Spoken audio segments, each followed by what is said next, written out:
ബാക്കി വന്ന പായസം ഉണ്ടെങ്കിൽ ഇതുപോലെ ഫ്രിഡ്ജിൽ കയറ്റി വെച്ചതിന് ശേഷം പിടിക്കും. ഈ കോപ്പ ഇങ്ങനെ തന്നെ പിടിക്കണേ, മാറ്റല്ലേ. ഇത് നമ്മൾ ചെയ്യേണ്ടത് ഫസ്റ്റ് ലെയർ നമുക്ക് പായസം ഇടാം. അത് കഴിഞ്ഞിട്ട് നമ്മൾ എന്നിട്ട് വെച്ചോ.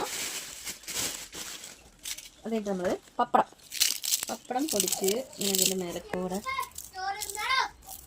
ഇടുക. അതനുസരിച്ച് നമ്മൾ പപ്പടം ഇട്ടതിന് ശേഷം പഴം കുറച്ച് പൊക്ക്.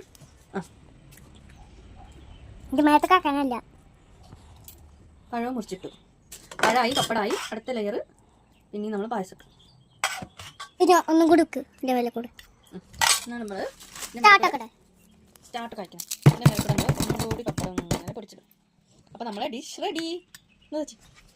കഴിച്ചോക്ക്. എങ്ങനെയുണ്ട്? സൂപ്പറാ? അടിപൊളി.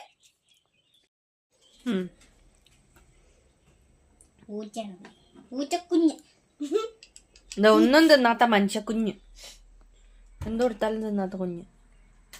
എന്താ എല്ലാം കഴിക്കുന്നത്? കോഴിക്കാട്ടം മതി അല്ലേ? സഹിതത്തിന്റെ കോഴി വരട്ടെ, നമുക്ക് ശരിയാക്കാം.